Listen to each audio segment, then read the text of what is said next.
প্রিয় খামারে আসসালামু আলাইকুম। দেশ এবং দেশের বাহির যে যেখান থেকে আমাদের এই ভিডিও দেখছে তাদেরকে সকলকে জানাই আমার YouTube channel farming solution by AIT9 পক্ষ থেকে অনেক অনেক শুভেচ্ছা এবং অভিনন্দন।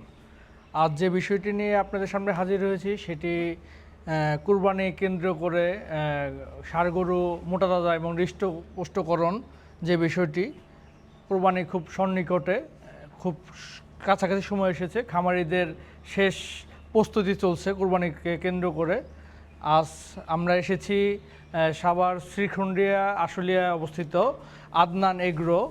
এটি আমার এক বড় ভাই, আমাদের ইসমাইল ভাই এই খামারটি করেছে দীর্ঘদিন যাবৎ। উনি আমাদের বাংলাদেশের যে লোকাল জাত, যেটি আমাদের দেশি, সিন্ধি এবং শাহিওয়াল, যেটি আমাদের দেশের কুরবানির প্রথম চয়েস বলা যেতে পারে, সেই ধরনের গরু নিয়ে আমাদের এই খামারটি করেছে। তা আজ আমরা এমন গরুগুলোই আপনাকে দেখাবো যে এই দেশি গরু বা শাহিওয়াল বা সিন্ধি গরুর যে কুরবানি কেন্দ্র করে সর্বশেষ প্রস্তুতি চলছে, সেই প্রস্তুতি নিয়ে আপনাদের সামনে হাজির হয়েছে। আপনারা দেখতে থাকুন এই ইসমাইল ভাই এই গরুকে কীভাবে প্রাকৃতিক উপায়ে গরুকে লালন পালন করে খুব অল্প সময়ে ভালো মাংসের পরিমাণ বৃদ্ধি করছে। কিন্তু শুধু ওজন বাড়লেই হবে না, খেয়াল রাখতে হবে চর্বি মুক্ত মাংস বৃদ্ধির যে মোটাতাজাকরণ, সেটি আপনাদেরকে সকলকে খেয়াল রাখতে হবে। ইসমাইল ভাই কিভাবে কম চর্বি উৎপাদন করে অধিক মাংস উৎপাদন করছে, কিভাবে এইভাবে গরুগুলো মোটাতাজা করছে, আপনারা দেখতে থাকুন।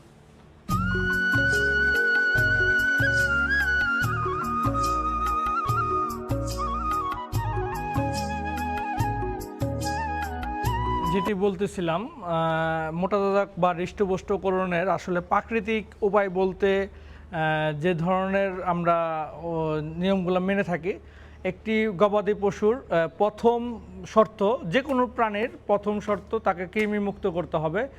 গরু ঠিক সেই রকমই একটি ষাঁড় গরুকে হৃষ্টপুষ্ট করার প্রথম ধাপ হলো তাকে কৃমিমুক্তকরণ।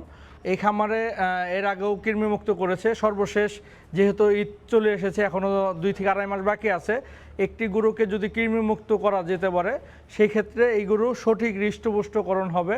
আজকে আমরা এই খামারে কোরিয়ান একটি কৃমি ইনজেকশন যেটি আমরা পুশ করব, সেটি RRP কোম্পানির রফিক মেডিসিন ইম্পোর্ট করে কোরিয়ান থেকে, ক্রোমেকটিন সি নামে পরিচিত, আপনার বাজারে পাবেন। এই ওষুধটি বাজারে যতগুলো ভার্মিক বা এমেকটিন প্লাস বা আইভারক্লোর পাওয়া যায়, এই গ্রুপের ভিতরে সর্বোচ্চ ভালো রেজাল্ট এবং ডোজ পরিমাণ মতো যদি দিই আমরা, এতেই কাজ হয়। আজকে আমরা এই খামারে কৃমি ইনজেকশন করে প্রথম যে ধাপের মোটাতাজাকরণে সেই ধাপটি শুরু করব।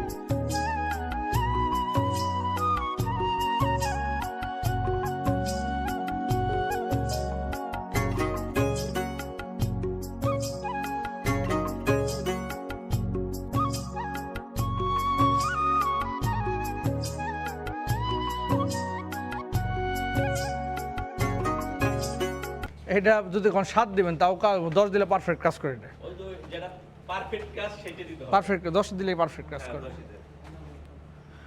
তো চামড়া নিচে ক্লিন, হ্যাঁ।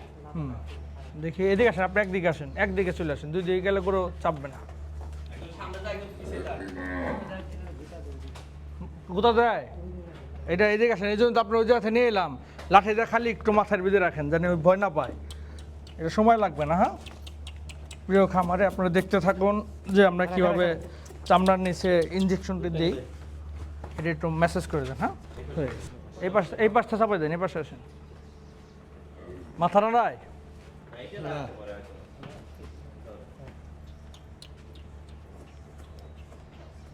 আসলে কৃমিমুক্তকরণের অনেক ধাপ অনেকভাবেই করা যায়, যেটি ট্যাবলেট ফর্মে আছে, বিভিন্ন কোম্পানি বিভিন্ন নামে পাওয়া যায়।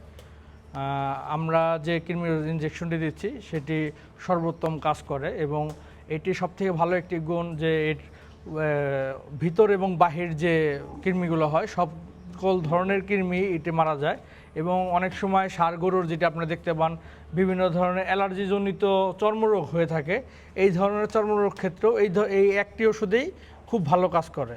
এবং আপনারা খুব সহজেই চাইলে চামড়ার নিচে এই ধরনের কৃমি ইনজেকশন অল্পই করে পুশ করতে পারবেন এবং খুব সহজ।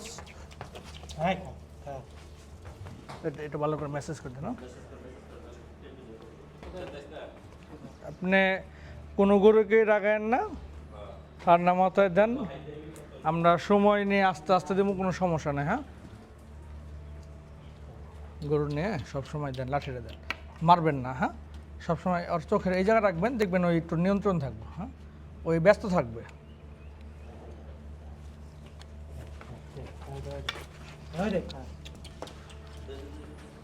না। এটা মেসেজ না করলে হইব, এখন যেভাবে দিয়ে সমস্যা নেই, এটা মেসেজ না করলে হইব। এটা আমরা অনেক নিচে চলে যাই, এটা ফুলবো না। যেটা মেসেজ করে লাগবে ওটা আমি কমো, সমস্যা নাই। আইতা আইতা আইতা আইতা হ্যাঁ,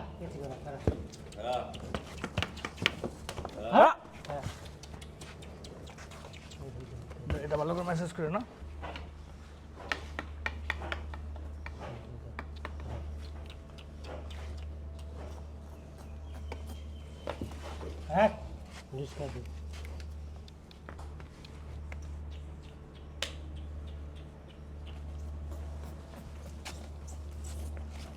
হ্যাঁ ওই দে এই আগে বাইরে তুমি লাগাতে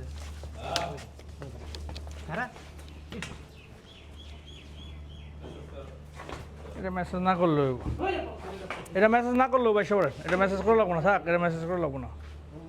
যেটা মেসেজ করতে ওটা আমি বলবো না।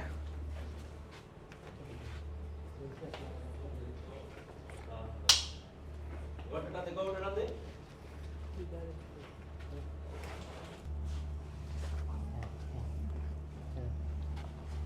হ্যাঁ আচ্ছা আবার লাগবে মেসেজ লাগবো না এটা। ছাড়।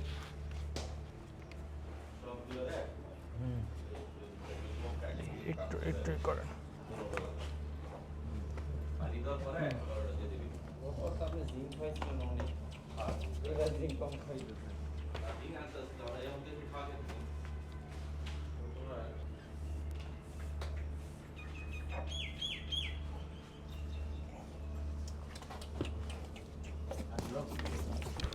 মেসেজ করে দেন।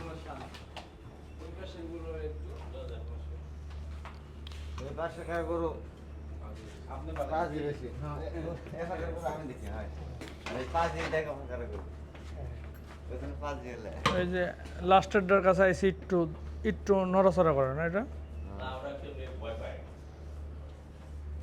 প্লাস্টিকের হ্যাঁ ভাই, এটা করিয়েছে আছে একটা, ভেঙে গেলে একটা অনেক দামি ওষুধ, তারা কাছে আনবে না। হাই না বাবা, ওষুধের মান রাখিস হ্যাঁ হ্যাঁ হ্যাঁ একটু ভয় পাই খারাপ ঠিক আছে শক্ত না, অনেকগুলা দেওয়া হয়েছে। আমার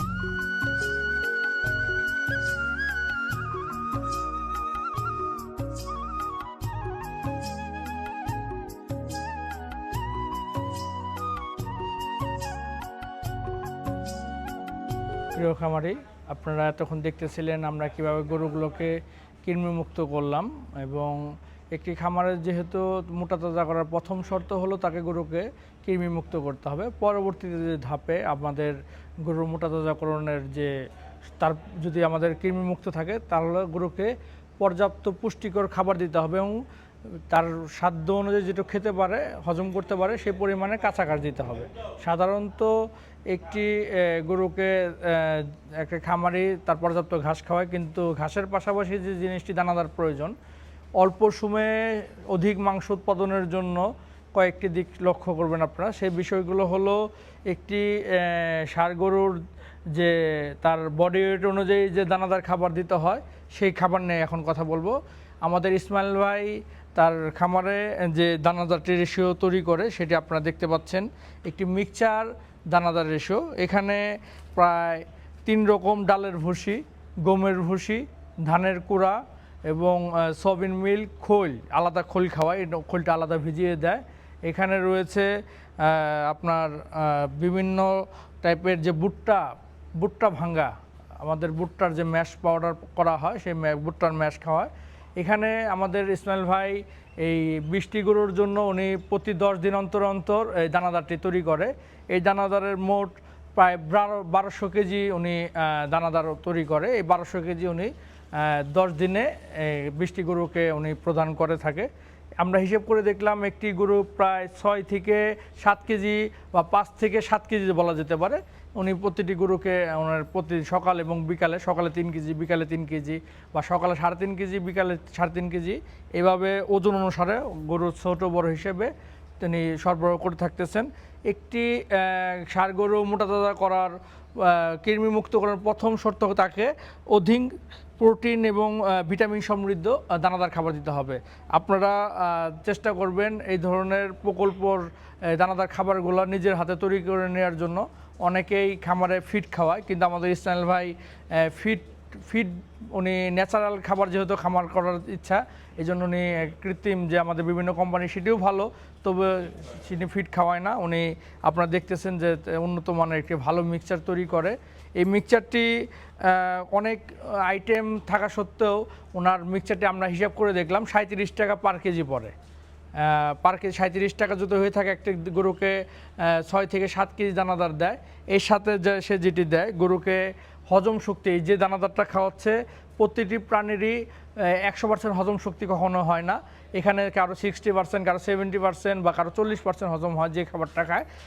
ভাই এই দানাদার হজম শক্তি বৃদ্ধির কারণে বাজারে প্রচলিত যে এনজাইম পাউডার পাওয়া যায়, যেটির কোনো সাইড এফেক্ট নেই, এটি সোডিকার্ব বিভিন্ন উপাদান দিয়ে তৈরি থাকে। এই ধরনের সোডিকার্ব মিশ্রিত যে খাবার তিনি খাবার দিয়ে থাকেন, জানি যে খাবারটা খাচ্ছে তার সর্বোত্তম পরিমাণ দেহে কাজে লাগে। এবং পাশাপাশি আমাদের ইসমাইল ভাই তার গরুগুলোকে সাপ্লিমেন্টারি হিসেবে মিনারেল প্রোডাক্ট জিঙ্কস সরবরাহ করে থাকে। যে গরুটি যেহেতু কুরবানির গরু অনেক সুন্দর লাল লাল কালার, লাল কালো একটি সংমিশ্রণ কালার, এই গরুগুলোকে ঝকঝকা করার জন্য, উজ্জ্বল করার জন্য, বাহ্যিক গঠন জানি সুন্দর হয়, সেই জন্য জিঙ্কটা ভালো কাজ করে, যেটিরও কোনো সাইড এফেক্ট নেই। আপনারা দেখতে থাকুন এই দানাদারের পাশাপাশি আমাদের ইসমাইল ভাই কীভাবে তার খামারে পর্যাপ্ত পরিমাণ কাঁচা ঘাস সরবরাহ করে থাকে। তার ঘাসের খামারটি আমাদের ফার্মের পাশেই, এগ্রো খামারের পাশেই রয়েছে। একটি খামার করার আগে যে জিনিসটা আপনাদের সবসময় খেয়াল রাখতে হবে, গরুর খামার যত কাছে কাঁচা ঘাস উৎপাদন করতে পারবেন তত খরচ কমে আসবে, এবং অল্প সময়ে গরু মোটাতাজা করার এইটাই উত্তম পদ্ধতি। আপনারা দেখতে থাকুন ইসমাইল ভাই কিভাবে তার গরুকে কাঁচা ঘাস সরবরাহ করে থাকে। কি কি আছে?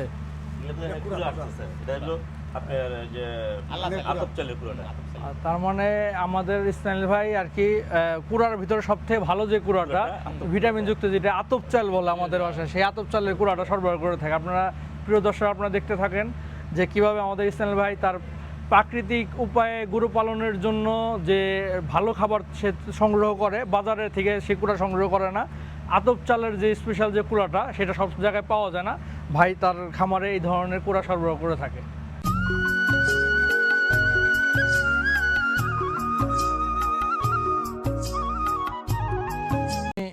এই গরুর শেডের থেকে খুব কাছেই কাছে, হ্যাঁ? কাছে। আর আপনার এগুলো আমার ওই যে এই গোবর যা সব ঘাস খেতে দিই। পানির ব্যবস্থা, পানির ব্যবস্থা আছে, যে মোটর আছে না? কারণ আমাদের পাকচং ঘাসের সর্বোত্তম উৎপাদন বাড়াইতে গেলে তো পানির প্রয়োজন বেশি। সারের থেকে বেশি প্রয়োজন হলো পানি। পাকচং ঘাসে যেটা দেখলাম বেশি পানি দিলে আপনার যে একটু ঘাস কাটার পরে গোবর দেওয়ার পর আবার একটা কুবদা দিলে।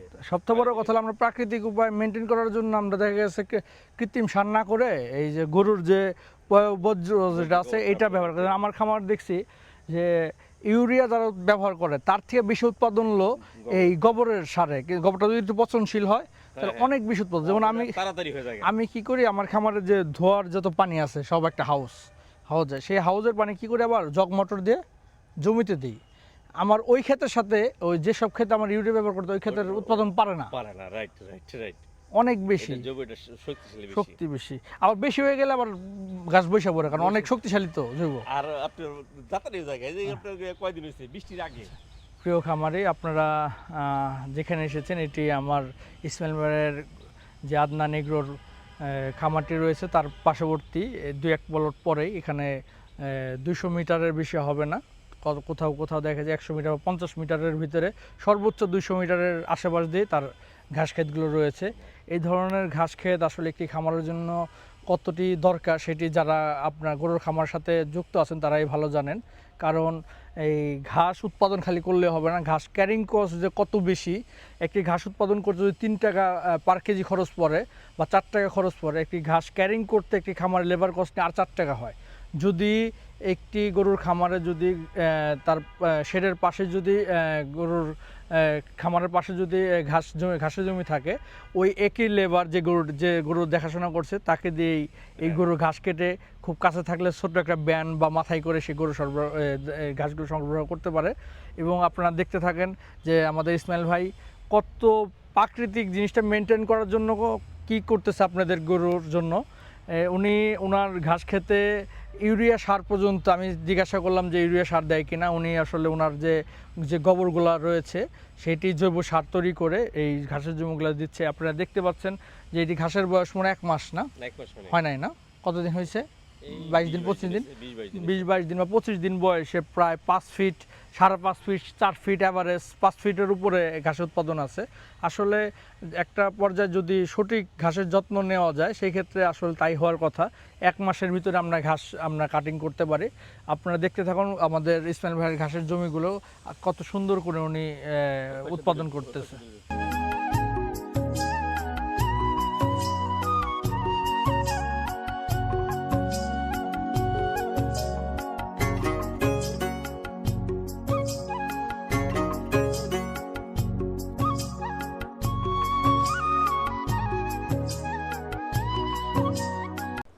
তখন দেখতেছিলেন যে আমাদের 2 থেকে 3 মাসের ষাঁড় গরু হৃষ্টপুষ্ট বা মোটাতাজাকরণ পদ্ধতি কিভাবে আমরা খামারিকে সরবরাহ করে থাকি।